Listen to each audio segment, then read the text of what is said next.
సిద్దిపేట జిల్లా దుబ్బాక పట్టణ కేంద్రంలోని డబుల్ బెడ్ వద్ద దివంగత నేత మాజీ ఎమ్మెల్యే సోలిపేట రామలింగారెడ్డి 4వ వర్ధంతి సందర్భంగా ఆయన విగ్రహానికి బీఆర్ఎస్ నాయకులు, ఉద్యమ నాయకులు పూలమాలలు వేసి నివాళులర్పించారు. అనంతరం ప్రభుత్వ 100 పడకల ఆసుపత్రిలో పేషెంట్లకు పండ్లు, బ్రెడ్లు పంపిణీ చేశారు. ఈ సందర్భంగా మాట్లాడుతూ ప్రజాసేవలో నిరంతరం పరితపించిన వ్యక్తి మాజీ ఎమ్మెల్యే సోలిపేట రామలింగారెడ్డి అని, చివరి శ్వాస వరకు పీడిత వర్గాల ప్రజల కోసం పనిచేశాడని, స్వరాష్ట్ర రామలింగారెడ్డి పాత్ర మరువలేనిదని అన్నారు.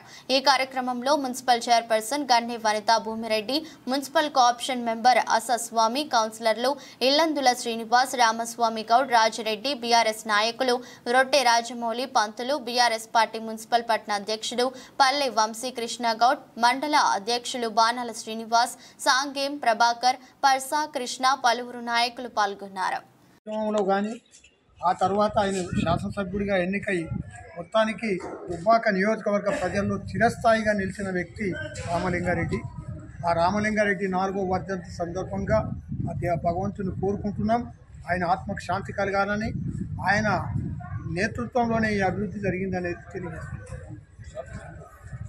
పనిచేసినటువంటి వ్యక్తి దుబ్బాక మాజీ ఎమ్మెల్యే స్వర్గీయ రామలింగారెడ్డి గారి 4వ వర్ధంతి సందర్భంగా ఈరోజు స్థానిక ప్రభుత్వ ఆసుపత్రిలో పళ్ళు, బ్రెడ్లు పంపిణీ చేయడం జరిగింది. ఆయన జీవితాంతం కూడా పేద ప్రజల కోసం పనిచేసినటువంటి వ్యక్తి.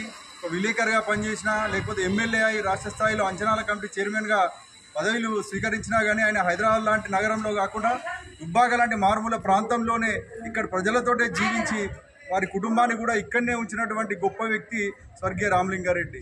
ఆయన ఒకటే మాట చెప్తుండే, ఎప్పుడైనా సరే ఉంటే ప్రజల మధ్య ఉండాలి నాయకుడు అంటే, లేకపోతే పాడ మీదనే ఉండాలని చెప్పిండు. ఆయన ప్రజల మధ్య నుంచే పదవిలో ఉండగానే ప్రజల మెప్పు పొందే పాడ మీదకి పోయిండు. అటువంటి పోయిన వ్యక్తి కూడా ఈరోజు చూస్తున్నా కానీ 4 సంవత్సరాలు గడిచిపోయిందంటే ఆశ్చర్యం అనిపిస్తుంది. ఆయన సేవలు దుబ్బాక నియోజకవర్గంలో ఎప్పుడూ గుర్తుంచుకునే విధంగా ఉంటాయని చెప్పేసి ఆయనను స్మరించుకుంటూ ఈరోజు కార్యక్రమాలు చేయడం జరిగింది.